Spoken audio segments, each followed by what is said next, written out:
अस्सलाम वालेकुम रहमतुल्लाहि व बरकातहू। स्टूडेंट, कल के लेक्चर में आप लोगों ने सैम्पलिंग पढ़ा, सैम्पलिंग में पॉपुलेशन पढ़ा है आपने, फाइनाइट पॉपुलेशन, इनफाइनाइट पॉपुलेशन पढ़ा, फिर आपने साइज़ ऑफ पॉपुलेशन पढ़ा, पॉपुलेशन लार्ज कब होती है, पॉपुलेशन स्मॉल कब होती है, ये आपने पढ़ा।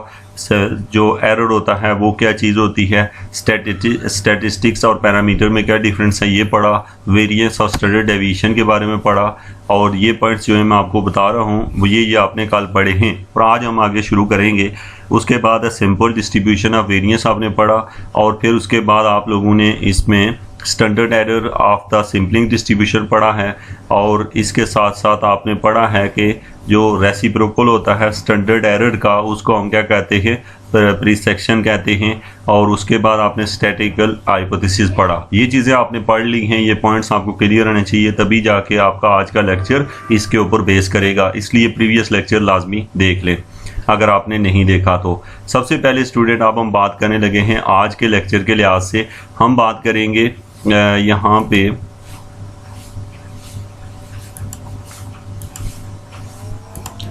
किस बात की। एक तो हम बात करेंगे हाइपोथेसिस की। हाइपोथेसिस जो है इसके बारे में थोड़ा सा डिस्कस कल भी किया था, लेकिन आज हम इसे डीपली आज के पूरे लेक्चर में बहुत सारी चीज़ें जो स्टैटिस्टिकल व्यू से निकाली जाती हैं उनको डिस्कस करेंगे। सबसे पहले है हाइपोथेसिस क्या होता है। Which is define a statement about the population parameter is called null hypothesis। अब सबसे पहली बात मैं आपको ये बता दूं कि पैरामीटर क्या होता है। पैरामीटर पॉपुलेशन के मतलका जो भी मालूमात ली जाती है उसको जो सिंबल यूज़ किया जाता है उसको पैरामीटर कहा जाता है। और पॉपुलेशन में से अगर सिंपल लेके उसके ऊपर कोई यानी कोई आप लगा रहे हों फार्मूला वगैरह, तो वो जो चीज़ होगी उसको आप कहेंगे स्टैटिस। यानी कि आपको ये पता हो कि पैरामीटर और स्टैटिस्टिक्स में क्या डिफरेंस है। पैरामीटर पूरी पॉपुलेशन के लिए यूज़ होता है। यहाँ पे हम बात करेंगे हाइपोथेसिस की। ये hypothesis which is defined statement about the population, यानी पॉपुलेशन के बारे में हमको स्टेटमेंट डिफाइन करते हैं। Population parameter is called null hypothesis and it is denoted by H naught. अब आप समझिएगा नल हाइपोथेसिस होता क्या है। In fact the null hypothesis that which is tested possible और rejection under the assumption of the it true. आप याद रखेंगे जो आपका नल हाइपोथेसिस होता है ये आपका ट्रू भी हो सकता है और फॉल्स भी हो सकता है। अब हम बात करते हैं for example let us take hypothesis. इस एग्जांपल को अच्छे तरीके से समझिएगा। That a coin is unbiased. अगर वो अनबेस्ड है तो वो ट्रू है। सपोज हम कहते हैं कि एक कॉइन है हमारे पास। अब इसको लाइन को समझेंगे आप तो आपको क्लियर हो जाएगा। आप कहते हैं H naught is that P is equal to 1/2। हमने एच नॉट ले लिया, यानी कि जो हमने नल हाइपोथेसिस सेलेक्ट कर लिया है वो हमने सेलेक्ट कर लिया P is equal to 1/2, where P is the probability of the head. जबकि पी जो है ना वो हेड की प्रोबेबिलिटी को शो करता है। मतलब आप अगर कॉइन को टॉस करें तो कॉइन अगर हेड, हम कहते हैं कि हेड होने के जो प्रोबेबिलिटी है वो 1/2 है। अब हमने इस चीज़ को हमने नाम दे दिया किस चीज़ का, एच नॉट का। H naught mean null hypothesis का नाम दे दिया। अब स्टूडेंट हम क्या करेंगे, उसके बाद अब आते हैं we toss this coin 10 time. अब हमने कॉइन को 10 बार टॉस किया एंड ऑब्जर्व द नंबर, और फिर ऑब्जर्व करते गए of time and head appear. फिर हम देखते हैं कि हेड कितनी दफ़ा अपीयर हुआ है। If head appear too often or too seldom we shall reject the hypothesis H naught and thus decide that the coin is based। अगर हम यहाँ पे तो स्टूडेंट अगर आपके जो रिजल्ट आ रहा है वो आपके यानी कि या तो हेड बार बार आ रहे हैं या कम आ रहे हैं, मतलब उनकी प्रोबेबिलिटी 1/2 नहीं बन रही है, 1/2 से बहुत दूर बन रही है, तो फिर आपका जो एच नॉट हाइपोथेसिस है वो रॉन्ग हो जाता है। अब स्टूडेंट ये otherwise we shall decide the penny is 5 और 1। अब हम यहाँ पे बात करते हैं कि तो या फिर हम अगर उसके ज़्यादा करीब आता है तो उसको हम यानी कि एच नॉट में काउंट करते हैं। अब इस बात को ये समझिएगा कि जैसे मैं एस्टीमेट लगा रहा हूँ, मैं एस्टीमेट ये लगा रहा हूँ कि कल बारिश 2 बजे बारिश होगी। अब मेरा एस्टिमेट था कल 2 बजे बारिश होगी, ये मेरा एच नॉट हाइपोथेसिस है, मेरा नल हाइपोथेसिस है। अब मैं क्या कहता हूँ, कल जब बजे तो देखा कि 2 बजे बारिश होने के बजाय 1:55 पे बारिश हुई या 2:05 पे बारिश हुई, तो इसका मतलब है मेरा अंदाज़ा सही था। लेकिन अगर मैंने कल 2 बजे का बारिश का कहा हुआ और सुबह 6 बजे बारिश हो रही है और 2 बजे नहीं होती, तो ये फिर बहुत ज़्यादा डिस्टेंस हो जाता है मेरी ओरिजिनल बात से। तो अगर बहुत ज़्यादा आप डिस्टेंस पे चले जाएं तो इसका मतलब है मेरा हाइपोथेसिस गलत है। तो अब मैं आपको इसकी मिसाल दे दूं कि हमें ये कहा गया है कि आप एक कॉइन को टास कर रहे हैं। अब बच्चों, जब आप कॉइन को टास कर रहे हैं और आपने कहा कि उसके हेड होने की प्रोबेबिलिटी 1/2 है, आपने 10 टाइम कॉइन को टास किया, 10 बार टास करने के बाद आपने उसकी प्रोबेबिलिटी चेक की तो वो 1/2 के बजाय सपोज वो आ रही है जाके, यानी 0.5 के बजाय 0.9 आ रही है। अब ये तो बहुत ही रॉन्ग आ रहा है क्योंकि बहुत ज़्यादा गैप आ रहा है। अगर 0.5 की जगह 0.05 का मतलब होता है 0.50, तो अगर 0.51 भी आ जाए तो चल सकती है, हम कह सकते हैं हमारे अंदाजे के करीब है। तो ये स्टूडेंट आपने इसका एक तो नल हाइपोथेसिस का आपको पता हो, नल हाइपोथेसिस ये होती है कि वो एक स्टेटमेंट होती है किसी भी पॉपुलेशन के पैरामीटर के बारे में, ठीक है, किसी भी पॉपुलेशन के पैरामीटर के बारे में एक डेफिनेट जो स्टेटमेंट होती है उसको कहा जाता है नल हाइपोथेसिस। अब हम आगे चलते हैं। ओके स्टूडेंट, अब हमारे पास यह आ गया कि हम देखना चाहते हैं ए hypothesis which is complementary to the null hypothesis is called alternative hypothesis। अब हम बात कर रहे हैं अल्टरनेटिव हाइपोथेसिस की। अच्छा, आपको इसका पता हो अल्टरनेटिव हाइपोथेसिस होता क्या है?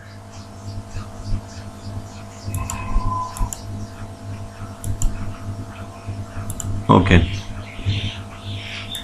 अब स्टूडेंट आपको समझो कॉम्प्लीमेंट्री होता क्या है। सपोज कि आपने यहाँ पे आपने क्या किया हुआ है, जैसे कि आपका नल हाइपोथेसिस 1/2 है। नल हाइपोथेसिस मतलब ये है कि ये बिल्कुल आपके एक्यूरेट जो होता है। अक्सर हम देखें ना कॉइन को टास करते हैं तो दोनों के आने की प्रोबेबिलिटी 1/2 ही होती है, हेड और टेल की। अब मसला ये है कि 1 और 2 के अलावा जो दूसरे नंबर होते हैं वो उसका कॉम्प्लीमेंट कहलाते हैं। कॉम्प्लीमेंट का मतलब ही यही होता है कि जैसे मैं एक रूम में बैठा हुआ लेक्चर बना रहा हूँ, ये मैं जब अपना कॉम्प्लीमेंट लूँगा तो इस रूम के अलावा बाकी सब रूम मेरा कॉम्प्लीमेंट होंगे। तो अब आप बात समझिएगा कि आपको आइंदा को पूछता है अल्टरनेटिव हाइपोथेसिस क्या होता है, तो आप कहते हैं जो नल हाइपोथेसिस लिया जाता है उसका कॉम्प्लीमेंट जो होता है उसको अल्टरनेटिव हाइपोथेसिस कहते हैं। उसके एग्जांपल है, यानी उसको हम H1 से शो करते हैं और उसको, अब इसका अल्टरनेटिव दो ही ये हो सकते हैं, या तो H1 इक्वल है P इक्वल टू 1/2 के इक्वल है, या फिर वो जो है ये इक्वल है P जो है वो ग्रेटर देन 1/2 या P लेस देन 1/2। अब उसका कॉम्प्लीमेंट यही आ सकता है, यानी P का 1/2 का कॉम्प्लीमेंट क्या आएगा, या फिर हम कहेंगे P नॉट इक्वल है 1/2, P ग्रेटर देन है 1/2 या P लेस देन है 1/2। अब इस बात को समझिएगा कि यहाँ पे हमें कहा गया है the alternative hypothesis is one is called the two tailed alternative. जो पहला है इसको टू ट्रायल्ड अल्टरनेटिव कहते हैं। टू ट्रायल इसलिए क्यों कहते हैं, क्योंकि इसमें लेस देन का सिंबल और ग्रेटर दोनों आ सकते हैं। जबकि तो दूसरे नंबर है इसको राइट ट्रायल कहा जाता है। इसको क्या कहा जाता है, राइट ट्रायल अल्टरनेटिव, ये जो है। अब इसको राइट ट्रायल स्टूडेंट अल्टरनेटिव क्यों कहा जाता है, इसलिए कहा जाता है क्योंकि ये राइट साइड पे, यानी ओरिजिनल 1/2 है, 1/2 से ग्रेटर राइट साइड पे आ जाते हैं, और जो 1/2 से छोटे होंगे उसे लेफ्ट ट्रायल अल्टरनेटिव कहा जाता है। स्टूडेंट याद रखें, हम बेसिक और इंतहाई आसान टॉपिक के ऊपर जा रहे हैं।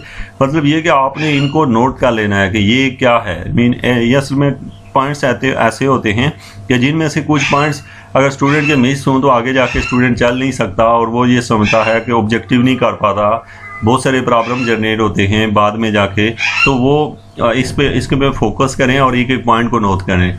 आज के इस लेक्चर में आप लोगों ने पढ़ा है कि नल हाइपोथेसिस क्या होता है, यानी एक हम स्पेसिफिक वैल्यू ले ली हमने, हेड की 1/2 इसकी प्रोबेबिलिटी है सपोज। फिर हम उसका जब हम प्रैक्टिस करते हैं और जब हमारा रिजल्ट 1/2 या 1/2 के बिल्कुल करीब नहीं आ रहा, तो फिर हम कहते हैं कि यह हाइपोथेसिस हमारा गलत हो गया है। और उसके अलावा जो 1/2 के अलावा बाकी जो आंसर आते हैं उसको हम कहते होते हैं उसको कहा जाता है अल्टरनेटिव हाइपोथेसिस। अब अल्टरनेटिव हाइपोथेसिस 3 टाइप से हो सकते हैं।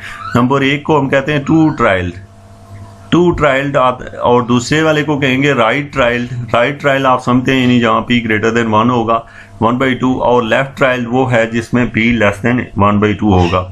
If the hypothesis is rejected while it should have been expected we say that type 1 error. अच्छा, अब आप इसको समझिएगा कि इफ हाइपोथेसिस जो है वो रिजेक्ट हो जाता है, क्या हो जाता है, आपका जो हाइपोथेसिस आपने लिया है वो रिजेक्ट हो गया, while it should have been expected we say that, और उसको फिर भी एक्सपेक्ट किया जाता है, तो इसमें इनके उसको अगर मान लिया जाता है तो हम कहते हैं ये टाइप 1 एरर है, is committed. If hypothesis is expected while it should have been rejected, अगर उसको एक्सपेक्ट कर लिया जाए लेकिन उसको रिजेक्ट करना जरूरी था, we say that the type 2 error has been committed.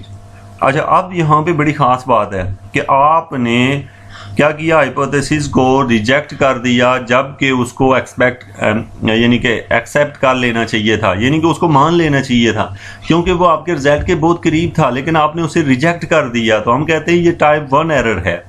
और अगर हमें दिया हुआ हाइपोथेसिस हमने एक्सेप्ट कर लिया, यानी उसको मान तो लिया है कि ये ठीक है, लेकिन उसको रिजेक्ट करना ज़रूरी था, यानी कि वो हमारे काम का नहीं था, गलत हमने उसको एक्सेप्ट कर लिया, उसको टाइप 2 एरर कहा जाता है।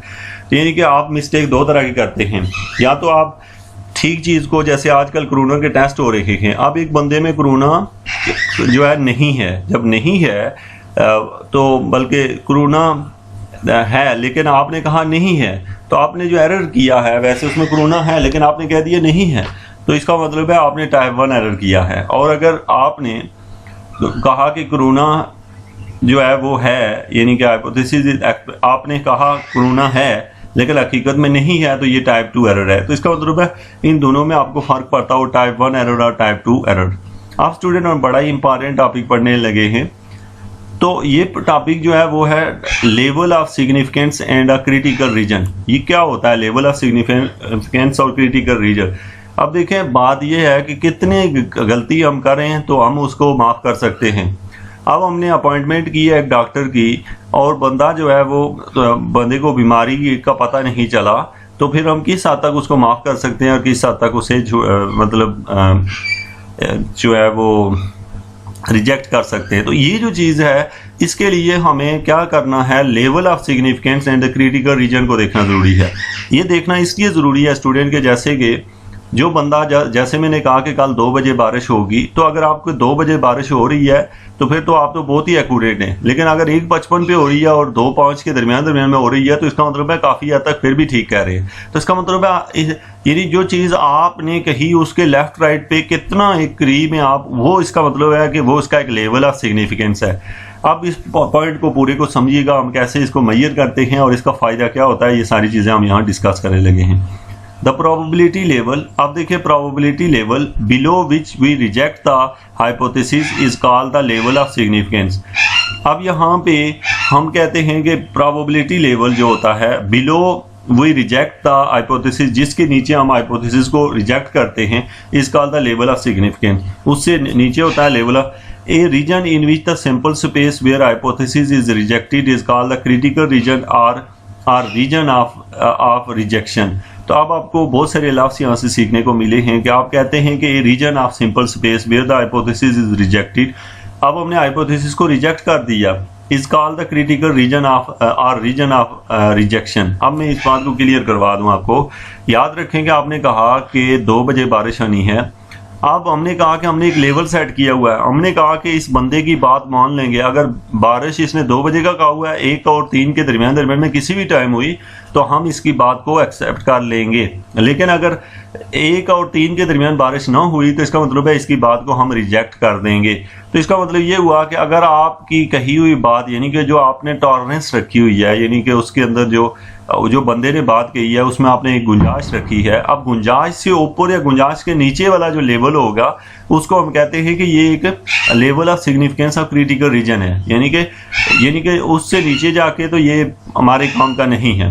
अब हमें पता कैसे चलता है कि ये वो लेवल है, हम क्या करते हैं, तो उसके लिए देखें, the level of significance usually employed in tested hypothesis are 5% and 1%, यानी कि इसको हम 5% लेते हैं या 1%। यूजली 5% या 0.1% लिया जाता है। तो अब आप क्या मतलब है 5% 1%, यानी कि आप देखें कि आपने 2 बजे का कहा तो आपको परसेंटेज दे देते हैं, यानी कि 2 से 5% ऊपर कर लेते हैं। तो 5% ऊपर करें तो तकरीबन मतलब हमारे पास ये बन जाता है कि 2:07 या फिर 1 बज के जो है 53 मिनट, यानी कि अब आप ये समझ लें, यानी आपने दोनों साइडों पे 7-7 मिनट का गैप दे दिया कि इसके अंदर अंदर बारिश होनी चाहिए। तो 1% मीन यहाँ पे तकरीबन बनेगा आपके पास ये 1%, आप समझ लें कि 2:01 या 1:59 के दरमियान में बारिश होगी। यानी कि हम जितना उसको कम रिलैक्सेशन यानी छूट देते हैं, यानी ज़्यादा 5% दे देते हैं, कम से कम चले 1% दे देते हैं। वी नो दैट द, अब यहाँ पे इसको यानी आपको मजीद ये समझ आएगा आगे जाके इसके ग्राफ वगैरह ये वो चीज़ें देख के। We know that for a large N z equal to x minus N P over under root N P Q. तो ये जो है ना फॉर लार्ज एन क्या होता है, ये नंबर्स हैं जो आपको दिए होते हैं, x minus N P Q. चूँकि मेरा लेक्चर चूँकि थोड़ा सा लेंथी हो गया है, मुझे अपलोड करने में प्रॉब्लम होती है, तो मैं फिर इसको जो है ना वो यहाँ तक जल्दी से क्लोज करता हूँ और इसके पॉइंट आपने नोट कर लेते हैं। ये जो है ना z is equal to x minus N p under root N P q. The distribution and the standard normal variates, thus the shaded area is the standard normal curve shown in the figure corresponding to 5% level of significance. अब आप देखें हमने एक graph बनाया है 5% level of significance के ऊपर। अब हमने इसका जो क्रिटिकल रीजन रखा है वो 2.5% इधर है, 2.5% इधर है, टोटल मिला के 5% है। तो ये जो है हमारे पास इसका जो रिजल्ट है, यानी कि वो इस साइड पे ये 5% हमने उसमें लेवल उसका रखा है। अब यहाँ पे z क्या है, x क्या है और साथ में n क्या है, p क्या है। तो p आपने ऊपर पढ़ा है जो नंबर ऑफ सक्सेस या नंबर ऑफ जो हेड है वो है, n जितने टोटल दफ़ा आपने प्रैक्टिस की जैसे 10 बार की थी, x जो है उसका मेन वगैरह है, कोई भी नंबर हो सकता है, p अगर सक्सेस है तो q जो है वो फेलियर होगा यानी वो टेल हो गया, अगर p हेड है तो q टेल हो गया, z आपको पता है। अब इसको आप निकालते हैं, वहाँ से z का जो रिजल्ट आता है उसको देखा जाता है। अब आगे इसको समझें, यहाँ पे the probability of the value of the variate feeling the critical region is the level of significance. If we यहाँ पे हमने लेवल ऑफ सिग्निफिकेंस की बात की है कि वो probability of the value of the variate falling in the critical reason के अंदर जो फॉल करता है is the level of significance. वही यहाँ से आगे जाके मैं आपको ये सारा टॉपिक बता देता हूँ। We use a single tail test or double tail test to estimate for a significance of our result. यानी आप सिंगल टेल टेस्ट आपको ये पीछे नजर आ रहे हैं, 3 तरह के टेस्ट हैं। पहले वाला जो है ना वो यानी कि 1/2 से ग्रेटर हो या 1/2 से स्मॉलर हो, तो ये जो कोई भी वैल्यू आ जाए तो उसको हम कहते हैं डबल टेल टेस्ट। अगर आपका रिजल्ट खाली ग्रेटर देन 1/2 हो तो वो सिंगल टेल है और लेस देन 1/2 हो वो भी सिंगल टेल ही है। अब यहाँ समझिएगा सिर्फ फ़र्क कितना है। we use a single tail test for a double tail test, या हम सिंगल टेस्ट यूज करेंगे या डबल करेंगे to estimate the significance of a result.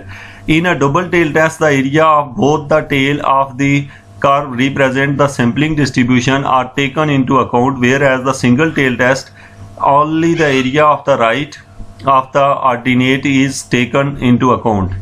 आप सिंगल टेल टेस्ट में सिर्फ राइट एरिया लेंगे। For example we should see the double tail test at whether the coin is based or not, because the based coin give there's more number of head than tail, right tail, or more number of tail than head.